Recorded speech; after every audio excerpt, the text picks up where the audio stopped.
Welcome to active contracts Tamil. So என்னோட name Krishnamurthy. நான் SEBI register advisor கிடையாது. இந்த வீடியோ உங்களுக்கு ஒரு எஜுகேஷ்னல் பர்பஸ்க்காக மட்டுமே. ஸோ வர்ற மே மாதம் 10ஆம் தேதி மே 10th நமக்கு மந்த்லி செஷன்ஸ் ஸ்டார்ட் ஆக இருக்குது. சண்டே, செகண்ட் சண்டேயில் நமக்கு. ஸோ இது பார்த்திங்கன்னா ஒரு லைஃப் டைம் அக்சஸ் செஷன். வெபினாரில் ஜாயின் பண்ணவங்களுக்கு எப்படி ஜாயின் பண்ணணும் அப்படின்ற இன்ஸ்ட்ரக்ஷன்ஸ் கொடுத்துருப்போம்.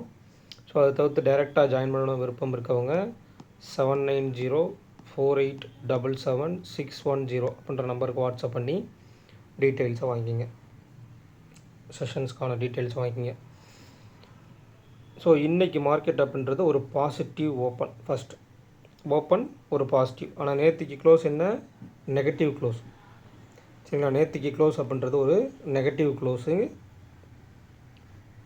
இன்றைக்கி அப்படின்றது ஒரு பாசிட்டிவ் ஓப்பன். நெகட்டிவில் க்ளோஸ் ஆகி ஒரு பாசிட்டிவில் ஓப்பன் பண்ணிக்காங்கன்னு வச்சுக்கோங்களேன்.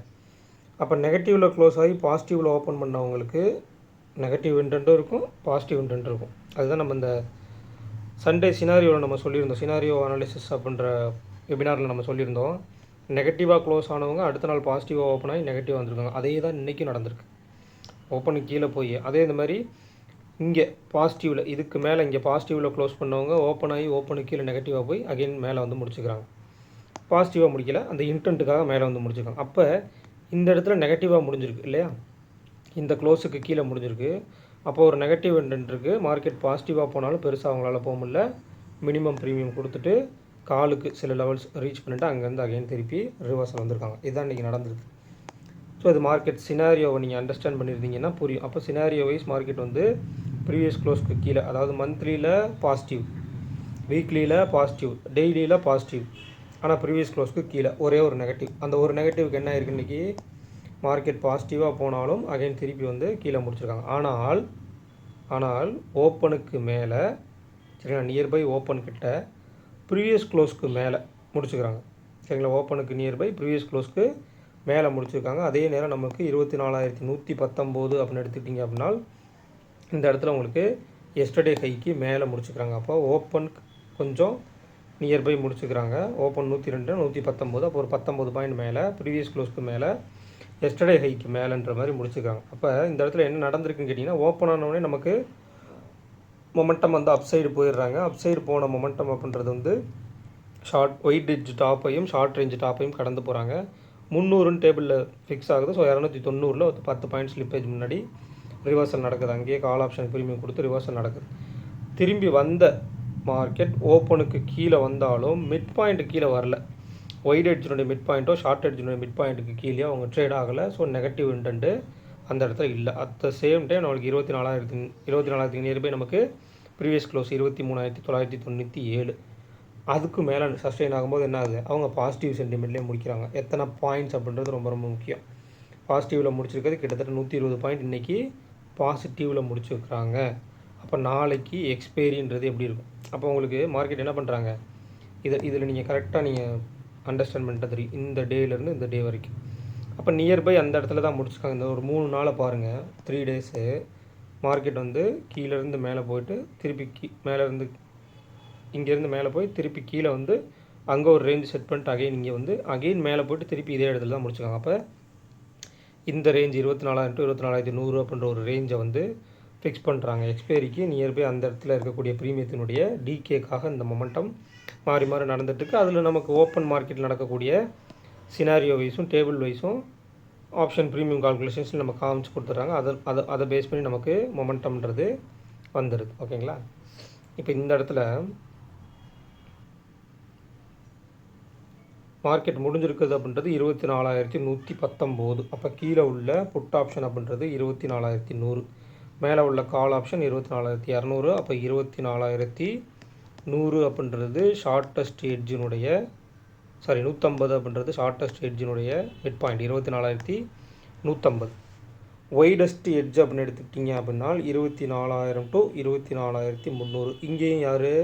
24,150 தான் நமக்கு ஒய்டு எட்ஜினுடைய மிட் பாயிண்ட். அப்போ இது எப்படி நாளைக்கு ரியாக்ட் பண்ண போகிறாங்கன்னு இருக்குது. இந்த 24,150ன்ற லெவல் எப்படி நாளைக்கு ரியாக்ட் பண்ண போகிறாங்கன்றது தான் விஷயமே. அட் த சேம் டைம் இதில் உங்களுக்கு ப்ரீமியத்தின் அடிப்படையில் ரேஞ்சஸும் இதை பொறுத்தா வரும். அப்போ இந்த இடத்துல நீங்கள் பார்த்தீங்க அப்படின்னா 24,100ன்றது ஒரு செட், அதாவது 24,000 ஒரு பாட்டம், அதுக்கு மேலே 24,100, 24,150 ஒன்று இருந்தாலும் 24,200 காலன் புட்டும் இருக்காங்க. அந்த இடத்துல சேம் ஸ்ட்ராடல் மாதிரி போட்டிருக்காங்க. 250 கால் இருக்குது, 300 கால் இருக்குது. அப்போ 24,000 to 24,300 வரைக்கும் ரேஞ்ச் இருக்குது. ஸோ அதை தாண்டி மார்க்கெட் போனாங்க அப்படின்னா எந்த அளவுக்கு இருக்கணும் அப்படின்றத பார்க்கணும். அப்போ 24,200 + 91, 24,291. கண்டிப்பாக அந்த சினாரியோவை நீங்கள் அண்டர்ஸ்டாண்ட் பண்ணிக்கிங்க. சினாரியோ இப்போ பார்த்தீங்கன்னா கிட்டத்தட்ட 0.5%, 121 பாயிண்ட் ப்ளஸில் முடிச்சிருக்காங்க இல்லையா. இப்போ நாளைக்கு எங்கே ஓப்பன் ஆனாலும் பாசிட்டிவ் ஓப்பன், அதாவது பாசிட்டிவ் ஓப்பனும் வைக்கலாம், நெகட்டிவ் ஓப்பனும் வைக்கலாம். எஸ்டர்டே ஹையை தாண்டி ட்ரேட் ஆகும்போது மட்டும்தான் அகெயின் பாசிட்டிவ் சென்டிமெண்ட் வரும். அட் த சேம் டைம் இன்றைக்குமே மார்க்கெட் போகும்போது உங்களுக்கு ஐடிஎம் டு ஓடிஎம் பர்சன்டேஜஸ் இல்லை. எஸ்டர்டே ஹையை தாண்டி ப்ரீவியஸ் க்ளோஸை தாண்டி ஓப்பனை தாண்டி ட்ரேட் ஆனாலும் ஐடிஎம் டு ஓடிஎம் பர்சன்டேஜஸ் இல்லை. வெறுமனே ஸ்பாட் மட்டும் ஓப்பனுக்கு மேலே நிற்கிறனாலையும் ப்ரீமியத்தில் நமக்கு கன்ஃபர்மேஷன் கொடுத்தனாலையும் கால் சைடில் எடுத்திருந்தோம். கால் சைடில் ப்ராஃபிட் வந்துருந்தது. அதுவுமே லிமிட்டடாக, ஏன்னா நேற்றுக்கு நெகட்டிவாக முடிச்சிருக்காங்க அப்படின்றனால இன்றைக்கி நம்ம லிமிட்டடாக தான் அதில் ப்ராஃபிட்டை புக் பண்ணிட்டு வெளியே வரணும். அதுக்கு மேலே நம்ம உள்ளே இருக்கக்கூடாதான். அப்போ அதுக்கும் தாண்டி நம்ம உள்ளே இருக்கணும். அந்த இடத்துல என்ன இருக்கணும், ஐடிஎம் டு ஓடிஎம் பர்சன்டேஜஸ் இருக்கணும். ஓப்பன் மார்க்கெட்லேயே டேபிள் வந்து ஒரு மல்டிபிள் ஸ்ட்ராங்கிள் காலில் மேலே நோக்கி இருக்கிற மாதிரி இருக்கணும். பட் அப்படி இல்லை, ஓப்பன் மார்க்கெட்டில் அப்படி இல்லை. மார்க்கெட் அந்த இடத்த ரீச் பண்ணும்போது தான் அது டேபிள் டிரைவ் ஆச்சு இல்லையா. அப்போ இந்த இடத்துல நீங்கள் கவனிக்க வேண்டிய விஷயம், இன்னமும் கூட 24,200 put, 200 put option, 200 call option, 250 to 300 ஒரு மல்டிபிள் ஸ்ட்ராங்கிள் காலுக்கு உண்டான ஸ்ட்ரைக் ப்ரைஸஸ் உள்ள பிச்சாக இருக்குது ஒன்று. அட் த சேம் டைம் அப்படி ஆப்போசிட் வாங்க, 24,200 கால், 200 புட்டு, 100 புட்டு, 24,000 புட்டு, 100 பாயிண்ட்டுக்கு புட் ஆப்ஷனுக்கும் பில்ட் ஆகிருக்கு. இது அப்படியே சேஞ்ச் ஓவரானா இந்த ஸ்ட்ரைக் ப்ரைஸ் மேலே வந்துச்சுன்னா மல்டிபிள் ஸ்ட்ராங்கிள் புட்டாக மாறிடும் நாளைக்கு ஓப்பனில். அப்போ இந்த ரேஞ்சை நம்ம கொஞ்சம் கவனித்து பார்க்கணும். அப்போ 24,200 + 91னா 24,291 ஷார்ட் ரேஞ்சோட டாப். அடுத்து 24,100 - 83னா 24,017 அப்படின்றது ஷார்ட் ரேஞ்சோட பாட்டம். அப்போ 83 + 91 எடுத்துகிட்டா 174. அப்போ 24,200 + 174 24,374 அப்படின்றது ஒயிட் ரேஞ்சோட டாப். அடுத்து அதே 174 மைனஸ் பண்ணிங்க அப்படின்னா 23,926 அப்படின்றது ஒயிட் ரேஞ்சோட பாட்டம். இதில் வந்து குறிப்பிட்ட இன்னொரு விஷயம் இதை நோட் பண்ணி வச்சுக்கோங்க. இன்னொரு விஷயம், ஐவி இம்ப்ளைடு வாலட்டிலிட்டி மார்னிங் நமக்கு ஸ்பைக் ஆகிட்டு அகெயின் கொஞ்சம் ஸ்பைக்காக இருந்தாலும் கூட இங்கே நம்மளுக்கு ஐடிஎம் டு ஓடிஎம் பர்சன்டேஜஸ் இல்லாதனால அந்த ஐவிக்கு உண்டான வாலட்டிலிட்டி இருந்தது. இதனால தான் நம்ம சொல்கிறோம் இம்ப்ளைடு வாலட்டிலிட்டி இருந்தால் என்ன இருக்கும், வாலட்டிலிட்டி இருக்கும். அப்போ எந்த அளவுக்கு ஐவி இருக்கோ அந்த அளவுக்கு வாலட்டிலிட்டி இருக்கும். அப்போ இங்கே வந்து பொதுவாக ஒரு பாயிண்ட் ஆஃப் வியூவில் பார்க்கணும், 22 பாயிண்ட் மேலே ஏறுறாங்க அப்படின்னா இங்கே புட்டு என்ன ஆகும், 18 பாயிண்ட் கீழே இறங்கும். திருப்பி 18 பாயிண்ட் புட்டு ஏறினா என்ன ஆகும், 22 பாயிண்ட் காலில் கீழே இறங்கும். அப்போ 22 பாயிண்ட் காலில் ஏறி 22 பாயிண்ட் இறங்குறதுக்கு புட் ஆப்ஷன் சைடில் 18 பாயிண்ட் தான் வச்சுக்கோங்க. சும்மா ஒரு இதுக்காக சொல்கிறேன், அதை நீங்கள் அண்டர்ஸ்டாண்ட் பண்ணிக்கின்றதுக்காக. அப்போ வாலட்டிலிட்டி இதில் அதிகமாக இருக்கும். இன்றைக்கி க்ளோசிங்லேயே அதான் சொல்கிறாங்க, கால் ஆப்ஷன் சைடில் வாலட்டிலிட்டி அதிகமாக இருக்கும், புட் ஆப்ஷன் சைடில் காலை விட கம்மியாக இருக்குன்ற மாதிரி தான் இதில் காமிக்கிறாங்க. அப்போ 0 to ஹீரோ நாளைக்கு நமக்கு இந்த ஐவி ட்ராப் அவுட் ஆகுது அப்படின்னா நெக்ஸ்ட் வீக் ஐவி என்னென்னு பார்த்து வச்சுக்கணும். சரிங்களா, நாளைக்கு நமக்கு 0 to ஹீரோ அப்படின்னா நெக்ஸ்ட் வீக் ஐவி என்ன, நெக்ஸ்ட் வீக் ஐவி எந்தளவுக்கு ரியாக்ட் ஆக சான்சஸ் இருக்குதுன்னு பார்க்கணும். நெக்ஸ்ட் வீக் ஐவி கால் சைடில் 17, புட் சைடில் 18. அப்போ கரண்ட் வீக்கில் கால் சைடு வந்து ஐவி அதிகமாக இருக்குது, வாலட்டிலிட்டி இருக்கும், டிகேவும் இருக்கும். நெக்ஸ்ட் வீக்கில் கால் ஆப்ஷனை விட புட் ஆப்ஷன் அதிகம், ஒரு பாயிண்ட் அதிகம், ரொம்ப அதிகமாக இல்லை, ஒரு பாயிண்ட் அதிகம். அப்போ அதுக்குண்டான வாலட்டிலிட்டியும் நெக்ஸ்ட் வீக்கில் இருக்கும். அட் த சேம் டைம் நாளைக்கு ஒரு வேளை ஒன் சைடராக மார்க்கெட் இருக்கணும்னா கூட இந்த வீக், அதாவது 12ஆம் தேதி எக்ஸ்பைரியில் உள்ளதில் ஐடிஎம் டு ஓடிஎம் பர்சன்டேஜஸ் இருக்கணும், இம்ப்ளைடு வாலட்டிலிட்டி ஸ்பைக் ஆகணும், இம்ப்ளைடு வாலட்டிலிட்டி ட்ராப் அவுட் நடக்கக்கூடாது. இதெல்லாம் நடக்காமல் இருந்தால் ஒரு ஒன் சைடு மார்க்கெட்டுக்கு எதிர்பார்க்கும். அதர்வைஸ் வந்து மார்க்கெட்டு சைட் வேஸில் தான் போகும். அது எப்படின்னு கேட்டிங்கன்னா, ஒரு வேளை இப்போ மார்க்கெட் வந்து பாசிட்டிவில் இன்றைக்கி க்ளோஸ் ஆகிருக்காங்க, நாளைக்கு ஒரு நெகட்டிவில் ஓப்பன் ஆகிறாங்கன்னு வச்சுக்கோங்களேன். அப்போ ஓப்பன் நெகட்டிவ் அப்படின்ற ஒரு நெகட்டிவ் இன்டென்ட் இருக்கும், க்ளோசிங் பாசிட்டிவ் அப்படின்ற ஒரு பாசிட்டிவ் இன்டென்ட் இருக்கும்.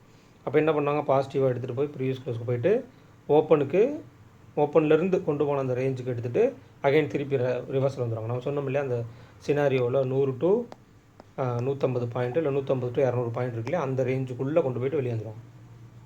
ஸோ ஸோ இந்த மாதிரி தான் மொமெண்டம் அப்படின்றது இருக்கும். ஸோ கொஞ்சம் கேர்ஃபுல்லாக ஹேண்டில் பண்ணணும். அது குறிப்பாக 0 to ஹீரோவில். ஏன்னா 0 to ஹீரோவில் உங்களுக்கு ப்ரீமியம் கம்மியாக இருக்க மாதிரி இருக்கும். ஐவி அந்த வீக்லேயும் கரண்ட் வீக்லேயும் அதிகமாக இருந்துச்சு அப்படின்னா வாலட்டிலிட்டி அதிகமாக தெரியும். அப்போ வாலட்டிலிட்டி அதிகமாக தெரிஞ்சுன்னா அங்கே ப்ரீமியம் மொமெண்டம் இருக்குதுன்னு போய் பை பண்ணுவீங்க. ஆனால் டிகே நடந்து போகும், அல்லது ஸ்டாப் லாஸ் கொஞ்சம் ஹெவியாக அடிக்கும். ஸோ கேர்ஃபுல்லாக நடக்கணும். கரண்ட் வீக் ஐவியை வாட்ச் பண்ணுங்கள், நெக்ஸ்ட் வீக் ஐவியை வாட்ச் பண்ணுங்கள். நெக்ஸ்ட் வீக்குடைய ஐடிஎம் டு ஓடிஎம் பர்சன்டேஜஸ் எந்த பக்கம் ப்ளஸில் இருக்கோ அது எப்படி இருக்காங்கன்றதை பாருங்கள். இப்போ கால் ஆப்ஷன் ப்ரீவியஸ் க்ளோஸ்க்கு மேலே நிற்கிதா, call side ITM to OTM இருக்கான்னு பாருங்கள். புட் ஆப்ஷன் ப்ரீவியஸ் க்ளோஸ் மேலே நிற்கிதா, put option side ITM to OTM இருக்கான்னு பாருங்கள். அதேமாதிரி put options ITM to OTM இருந்தாலும் மார்க்கெட் ஓப்பனுக்கு கீழே ப்ரீவியஸ் க்ளோஸ்க்கு கீழே எஸ்டர்டே லோவுக்கு கீழே இருக்காங்களாம் பாருங்கள். கால் ஆப்ஷன் சைடு இருந்துச்சுன்னா எஸ்டர்டே ஹைக்கு மேலே ஓப்பனுக்கு மேலே ப்ரீவியஸ் க்ளோஸ்க்கு மேலே இருக்காங்களான்னு பாருங்கள். இதெல்லாம் தெரிஞ்சுக்கணும். அப்போ ப்ராபபிலிட்டி ஒரு பாசிட்டிவ் இன்டென்ட் இருக்குது. அப்போ ஓப்பன் ஆகிற நெகட்டிவாக ஆனால் மார்க்கெட்டில் இந்த பாசிட்டிவ் இன்டென்ட்டுக்கு போய் அதுக்குள்ளே மார்க்கெட் சைட் வேஸில் முடிகிறதுக்கு சான்சஸ் இருக்குது. அப்போ பாசிட்டிவ் இன்டென்ட்டில் க்ளோஸ் ஆகி பாசிட்டிவ் இன்டென்ட்லேயே ஓப்பன் ஆகி ஓப்பனுக்கும் மேலே நின்று ஐடிஎம் டு ஓடிஎம் பர்சன்டேஜஸும் அமைஞ்சு அதுக்கு மேலே நமக்கு உங்களுக்கு இது டேபிள் அமைஞ்சிச்சுன்னா இன்னும் ஈஸியாக one side market. So next week contract இந்த கான்ட்ராக்டில் சொல்கிறேன். அதேமாதிரி நெக்ஸ்ட் வீக் கான்ட்ராக்டில் நீங்கள் டேபிளும் பார்க்கலாம். டெரிவேட்டிவ்ஸ் டேபிள் இருக்கு இல்லையா, அதுவும் எப்படி அமைகிறாங்க, அடுத்த வீக் கான்ட்ராக்டில் எப்படி கொண்டு வர்றாங்கன்றதை நீங்கள் பார்த்துக்கலாம். எண்ட் ஆஃப் அந்த இது வரும் இல்லையா, எக்ஸ்பைரிக்கு நியர்பை வரும்போது ஒரு 12 மணிக்கு மேலே நெக்ஸ்ட் வீக்கினுடைய டேபிளையும் கூட நீங்கள் பார்க்கலாம், ப்ராப்ளம் கிடையாது. அதை பார்த்து கூட ஓரளவுக்கு உங்களால் அண்டர்ஸ்டாண்ட் பண்ணிக்க முடியும். எந்த ஒரு ஸ்ட்ராடில் வைக்கிறாங்களா இல்லை ஒரு ஸ்ட்ராங்கில் வைக்கிறாங்களா, நியர்பை அதுக்கிட்ட முடிக்க மாட்டாங்க. கரண்ட் வீக் டேபிள் என்னவோ அந்த டேபிளுக்கு தான் அவங்க மிட் பாயிண்ட்டை கால்குலேட் பண்ணி அதுக்கிடையில் போகிறதுக்கு ஒரு பாயிண்ட் ஆஃப் வியூ வச்சுக்கலாம். எந்த சைடில் செல்லர்ஸ் அதிகமாக இருக்காங்க அப்படின்றதில் ஒரு பாயிண்ட் ஆஃப் வியூ வச்சுக்கலாம். ஸோ அதையுமே கொஞ்சம் கவனமாக பார்த்து வச்சுக்கோங்க.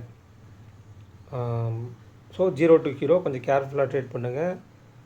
எட்ஜ் எதுன்னு டிசைட் பண்ணுங்கள். எட்ஜ் எதை டிசைட் பண்ணிவிட்டு மார்க்கெட் எட்ஜை டிசைட் பண்ணிவிட்டு மிட் பாயிண்ட்டுக்கு ட்ராவல் ஆகிற தூரம் தான் 0 to ஹீரோ. கொஞ்சம் கேர்ஃபுல்லாக பார்த்து ட்ரேட் பண்ணுங்கள். ஸோ இந்த வீடியோ பிடிச்சிருந்துச்சு அப்படின்னா லைக் பண்ணுங்கள், ஷேர் பண்ணுங்கள், சப்ஸ்கிரைப் பண்ணுங்கள். மறக்காமல் கருத்துக்களை கமெண்ட் செக்ஷனில் கமெண்ட் பண்ணுங்கள். நன்றி, வணக்கம்.